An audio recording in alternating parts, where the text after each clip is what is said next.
¿Quién entendió mejor la bomba? Oppenheimer y Godzilla Minus One se parecen bastante más de lo que uno creería. Historias que ocurren alrededor de la Segunda Guerra Mundial, éxitos en taquilla tomando en cuenta lo que costó hacerlas, nominadas al Oscar en categorías técnicas, y ambas, de manera más o menos directa, tratan del mismo tema: la bomba atómica. Con Oppenheimer esto es evidente. La película se llama como el cabrón que hizo la bomba. Pero, ¿qué pedo con Godzilla? La primera vez que este personaje apareció en una sala de cine fue en 1954, apenas unos años después del final de la guerra. Y el monstruo que devastaba Tokio era una forma fantástica de representar a la bomba. Para Japón, Godzilla es la bomba atómica, una fuerza implacable que destruye todo a su paso. No es casualidad entonces que Godzilla Minus One arranque los últimos días de la Segunda Guerra Mundial, en un Japón cuyo espíritu estaba completamente quebrado. Godzilla y Oppenheimer tratan de la bomba, de eso no hay duda. La cuestión es, ¿quién la retrató mejor? ¿Cuál de estas películas entendió realmente la magnitud de la bomba? ¿Es posible entenderla? Hablemos de Oppenheimer y Godzilla Minus One. Soy Javier Ibarreche y esto es Yo Te Lo Comparo.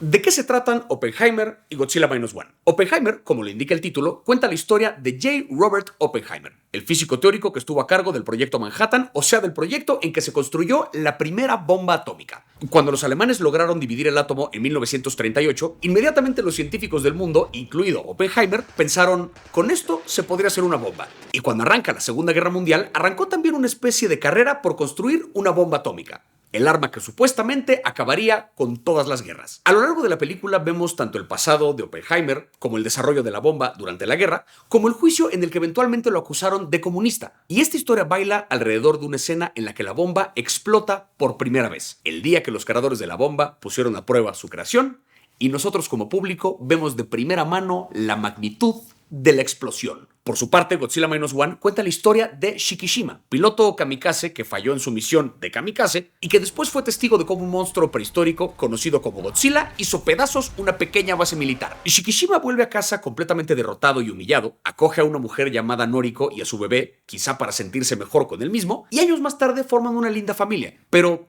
es entonces que Godzilla, mucho más inmenso que la primera vez que Shikishima lo enfrentó, regresa a las costas de Japón y hace mierda todo a su paso, incluida la ciudad en la que trabaja Noriko. Shikishima, junto con otros civiles, elaboran un plan para acabar con este monstruo, y el piloto kamikaze que años antes dudaba de sí mismo, ataca ahora con toda la convicción y la bestia es neutralizada.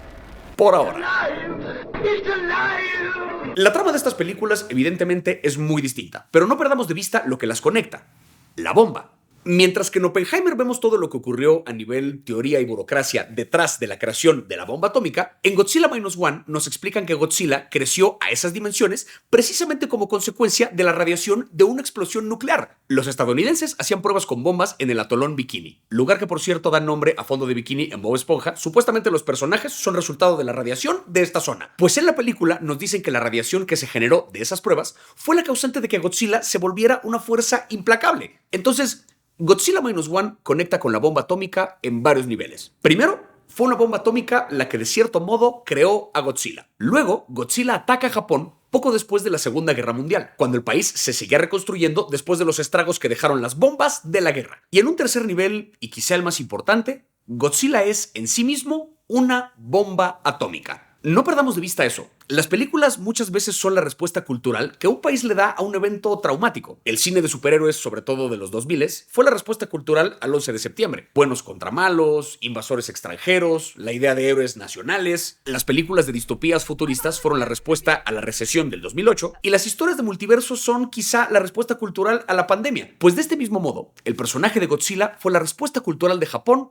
a las bombas que dejó caer Estados Unidos en Hiroshima y Nagasaki. Cientos de miles de muertos en cosa de segundos. ¿Cómo representas en el cine un nivel de destrucción como ese? Pues con un monstruo gigante. Godzilla Minus One se suma a esta lectura de Godzilla y sitúa la película cerca de la Segunda Guerra Mundial. E incluso nos dice que Godzilla fue consecuencia de una explosión que provocó Estados Unidos con sus pruebas, como diciendo, Godzilla es la bomba que nos tiraron. Y así como en Oppenheimer, la escena en la que vemos la explosión deja al público en silencio porque dibujan la magnitud de tremenda bomba, así en Godzilla Minus One, cuando Godzilla ataca, lo que vemos no es un dragón escupiendo fuego. Es una maldita bomba atómica. Oppenheimer, si bien no nos muestra las explosiones en Hiroshima y Nagasaki, sí aborda este momento de la historia. Una vez que la bomba funcionó, varios militares discuten qué hacer con ella y resuelven que no sirve de nada tirarla en una base militar, que porque es muy pequeña, que hay que tirarla en una ciudad para que vean de lo que es capaz, y que en Kioto no, que porque ahí me fui de luna de miel. ¡Randy! ¡Jesús, Randy! ¡Qué huevos! Se decide entonces atacar Hiroshima y Nagasaki. Viendo esta escena y viendo el duelo colectivo de Japón en Godzilla -1, parecería que Oppenheimer aborda la bomba desde un lugar frío y sin empatía. El asunto es que la película aborda otro tipo de tormento. No se trata tanto de ver lo devastadora que fue la bomba, sino de entender de dónde salió y de ver cómo se descompuso el país que la creó. Creo que Nolan tomó la decisión correcta al no mostrar las explosiones en Japón, porque si las muestras con detalle se vuelve una escena morbosa, y si las muestras por encimita, minimizas lo que ese día significó para Japón. Al no mostrar para nada esas explosiones, nos obliga a imaginarlas y nos da a entender su magnitud a partir de lo mucho que le pesa la conciencia al propio Oppenheimer. Esto no se trata de glorificar a este científico ni de justificar la creación de la bomba, pero sí vemos que le dolió que la bomba se usara. Suena muy pendejo eso de sorprenderse cuando Estados Unidos usa la bomba que les construiste, pero por eso al principio explican esta necesidad de crear la bomba, antes de que los alemanes crearan la suya. Y una vez que terminó la guerra, Oppenheimer trató de desarmar al mundo. Fue justamente por eso que el gobierno de Estados Unidos lo acusó de comunista y le quitó sus credenciales porque ellos querían hacer un chingo más de bombas. Y por eso Oppenheimer no mete ni las manos en la putiza que le acomodan en su juicio, porque cree que se merece su castigo porque se sigue sintiendo culpable de su creación. Culpable de su creación. Esto me lleva a la siguiente conexión que hay entre estas películas, que ambas dibujan lo que pasó con la moral de sus países a partir de la bomba. Para cuando cayeron las bombas en Hiroshima y Nagasaki, la guerra prácticamente ya había terminado. Alemania ya se había rendido, Japón ya no tenía chance de nada, y después les tiraron 2 bombas. Godzilla -1 es una metáfora de la moral colectiva de Japón después de la guerra. Vemos a Japón devastado, apenas tratando de reconstruirse, y después les cae este monstruo gigantesco. Y así como Japón quedó derrotado y de algún modo impotente tras las explosiones de Hiroshima y Nagasaki, así el protagonista de Godzilla -1 arranca la película sintiéndose impotente y derrotado. La incapacidad del gobierno para enfrentar a Godzilla habla también de la impotencia de Japón frente a la bomba, y el enfrentamiento que los civiles tienen con Godzilla habla de cómo un país se levantó después de un duelo colectivo. Así en Oppenheimer vemos lo que pasa con la moral gringa después de la guerra. La bomba no acabó con las guerras,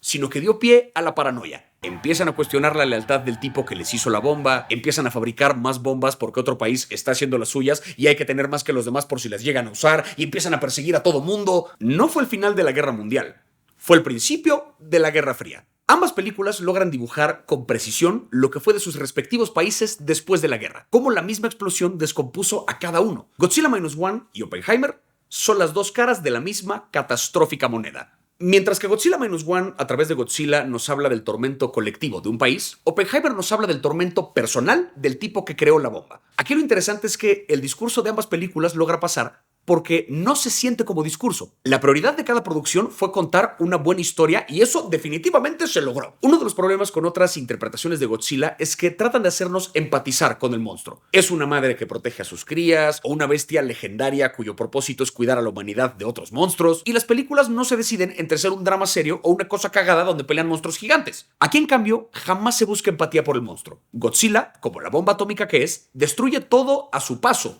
¡Punto! No tenemos idea de si tiene crías, de si tiene sentimientos, y nos vale verga. Es una fuerza implacable y ya. Y encima la película procura hacer un buen drama a través de la historia de Shikishima. El tipo vuelve de la guerra con el espíritu roto, igual que su país, y a través de sus conexiones con otras personas encuentra la confianza para ser el héroe que no pudo ser en la guerra. Es un fantástico drama con tremendas escenas de acción. No sientes que te esté metiendo a la de a huevo el discurso de Japón y la guerra. Ese está metido en la historia. Del mismo modo, Oppenheimer no se siente como la típica película biográfica. Películas como La teoría del todo, además de que contarían una historia muy diferente de Stephen Hawking hoy en día, reducen la vida del científico a «se le ocurrió su teoría cuando se atoró en un suéter». ¡No mamen! Oppenheimer, en cambio, explora los dilemas del individuo. Su curiosidad científica lo está llevando a crear algo que su moral le está diciendo que no debería existir. Le levantan falsos, pero se deja castigar porque se siente culpable de su creación, se sabe responsable de miles de muertes y se siente poderoso e impotente a la vez. Las películas biográficas suelen concentrarse en la historia en lugar del personaje. Error. Oppenheimer se concentra en el personaje. Las películas de Godzilla suelen concentrarse en la acción en lugar de los personajes. Error. Godzilla -1 se concentra en los personajes. Estas 2 historias, priorizando a sus personajes y la forma en que evolucionan, terminan dibujando de manera magistral la magnitud de la bomba atómica, tanto la magnitud de la explosión como de sus consecuencias en la humanidad. Ambas son historias bien logradas y entienden muy bien la bomba, de eso no hay duda. Pero, volviendo a la pregunta inicial, ¿qué película la entendió mejor? Podríamos alegar que Oppenheimer hace un dibujo más preciso de la bomba al explicar de dónde salió. ¿Por qué era necesario construir una bomba así? Pues porque alguien iba a ser el primero en hacerla y el factor curiosidad sí tiene su peso. Que la bomba exista es terrible, pero sí hay una parte de lo humano que quiere saber qué se sentirá tener ese nivel de poder. Imagínate un botón que acaba con el mundo. ¡No mames! Por otro lado, Godzilla Minus One nos muestra más directamente las consecuencias de la bomba. Vemos un país descompuesto, vemos individuos que perdieron por completo el rumbo en la vida y vemos a la gente a la que le cae la explosión y está de la chingada. Si vemos a Godzilla y a Oppenheimer como representaciones de la bomba, quizá el pedo acá es que uno empatiza con Oppenheimer. Para nada lo dibujan como un héroe. Es un tipo complejo, pero es fácil perderse en la complejidad del personaje y dejar de lado que su creación acabó con un chingo de vidas. Ante la pregunta ¿quién entendió mejor la bomba? Quizás habrá que preguntarse ¿quién la conoce más? ¿Los que la hicieron o a los que les explotó? Me pregunto si Oppenheimer habrá visto esa primera película de Godzilla y habrá reconocido en ella su trabajo. Con esta película tratamos de entender la mente del tipo que creó la bomba y con esta tratamos de entender las consecuencias que esa bomba tuvo en la humanidad. Pero la bomba como tal, esa quizá no está hecha para entenderla, sino para tenerle miedo. Y uno solo puede temerle a aquello que no entiende. Cuando te enfrentas al nivel de destrucción que dibujan estas películas, nada tiene sentido. Lo único que sé es que si Godzilla pudiera hablar, sí sonaría un poquito como Oppenheimer. Now I am become death, the destroyer of worlds. I suppose we all thought that, one way or another. Gracias por ver un video más de Yo Te Lo Comparo. No se olviden darle like al video, suscribirse al canal, activar la campanita y pónganme en los comentarios qué video les gustaría que hiciera a continuación. ¿Qué series o qué películas les gustaría que comparara? No hay ideas idiotas. Y no se olviden, mientras tanto, de ver el video anterior de Yo Te Lo Comparo. Si hay algo que duele más que una explosión atómica, es que te cancelen tu serie favorita. Pásenle a ver el video de Mindhunter y el playable teaser de Silent Hills.